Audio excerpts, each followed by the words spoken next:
जय महाकाल। आज हमारी वीडियो का विषय है उग्र ज्ञान अभिदंडम मुद्रा। जी हाँ, उग्र ज्ञान अभिदंडम मुद्रा करने से आपके शरीर के समस्त रोगों का नाश होगा, सारे चक्र जागृत होंगे, इंद्रियां संतुलन में आएंगी और आपकी प्राण शक्ति ऊर्ध्वगामी होकर के सहस्त्रार चक्र पर पहुंचेगी। अर्थात आपकी जो ऊर्जा है वो दिव्य बनेगी और सरल बनेगी, जिससे आप अपने जीवन में उचित मार्गदर्शन, नेतृत्व और असीमित क्षमताओं को विकसित कर सकते हैं, जिससे आप अपने जीवन को सुचारू रूप से व्यवस्थित करके अच्छा बना सकते हैं, सरल बना सकते हैं, दिव्य बना सकते हैं और चिंता मुक्त बना सकते हैं। किस तरीके से इस मुद्रा को करना होता है वो तरीका मैं आज आपको बताने वाला हूँ।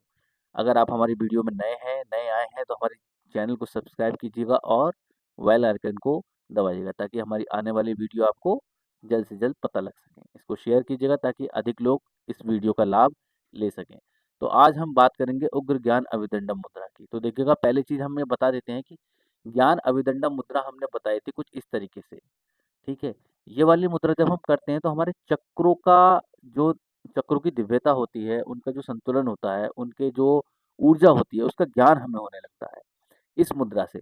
लेकिन साथ में जब हम इस मुद्रा को करके और यहाँ पर इस तरीके से अपने तीनों उँगलियों को सेपरेट करके एक दूसरे से दबा देते हैं, कस के, यहाँ पर कस के दबा देते हैं ये, और ये हमारी जो तर्जनी उँगलियाँ हैं दोनों फ्री रहेंगी। यहाँ पर इन्हें दोनों अंगूठों को लेकर के यहाँ दबा देते हैं। तो ऐसा करने से हमारे शरीर की तमाम सारी नाड़ियाँ जो हैं, वो सक्रिय होने लगती हैं। ये परस्पर मिल जाती हैं, इनकी ऊर्जा परस्पर मिल जाती है। देखिएगा, यहाँ पर तीनों उँगलियों की जो ऊर्जा है वो परस्पर मिली हुई है। इनका ऑरा परस्पर मिला हुआ है। 90 डिग्री पर ये उँगलियाँ खड़ी रहती हैं। इसका मुख्य आधार यही है। तो ये मुद्रा लंबे समय तक हम करते हैं तो 3 तत्व हमारे इसमें बनते हैं। पहला तत्व ये है, दूसरा तत्व ये है और तीसरा तत्व ये है, पूरा फेस।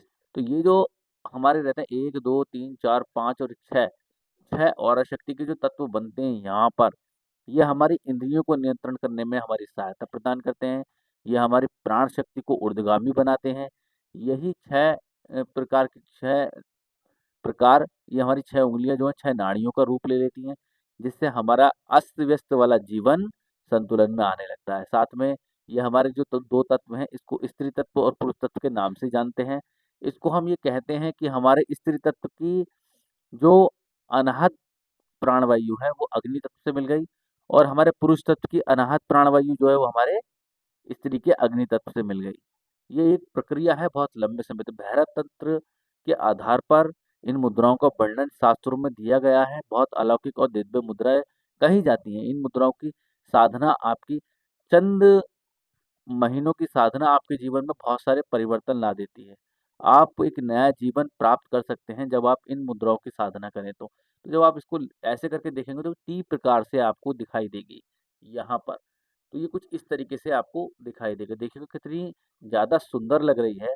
तो जैसा ये सुंदर लगते वैसे ही इसकी जो है इसका लाभ है, इसका अकस्मात मतलब अद्भुत लाभ है। शास्त्रों में इसके विषय में बहुत अलौकिक बातें बताई गई हैं, लेकिन वो बातें मैं बताऊँगा नहीं।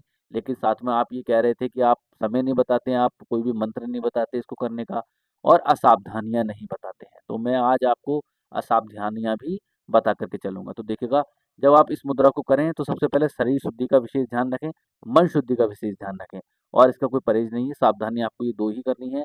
एक, आपका शरीर शुद्ध रहना चाहिए, दूसरा आपका मन में किसी प्रकार का कोई भी विकार, कोई भी हिंसा नहीं रहनी चाहिए। साथ में इस मुद्रा को आप रविवार वाले दिन करें, शुक्रवार वाले दिन करें और शनिवार वाले दिन करें। ये महत्वपूर्ण दिन है इस मुद्रा के, ठीक है? इस मुद्रा का जो विशेष समय है 12 बजे से लेकर के 3 बजे के बीच में रहता है रात्रि के, और इधर आप इसको दोपहर के समय भी कर सकते हैं, 12 बजे से लेकर के 3 बजे के बीच में। इसके अलावा इसका कोई और समय नहीं है। साथ में इसकी अगर आपको चक्र भेदन साधना करनी है, आपको लगता है कि हम इसमें बैठ कर के अपने चक्रों का अनुभव कर सकते हैं, उनकी दिव्यता को ग्रहण कर सकते हैं, तो आप इसको शिवलिंग के सामने बैठ कर के कीजिएगा, सूर्य के सामने बैठ कर के कीजिएगा और चंद्रमा के सामने बैठ कर के कीजिएगा। चंद्रमा के सामने बैठ कर के करने का अर्थ ये है कि आपको रात्रि के 8 बजे से लेकर के 10 बजे के बीच में बैठना होगा। सूर्य के सामने करने के लिए आपको 8 बजे से लेकर सुबह में 11 बजे के बीच में बैठना होगा। ठीक है, तो इस चीज़ का विशेष ध्यान रखें, आप इस मुद्रा को करें, इसका लाभ लें।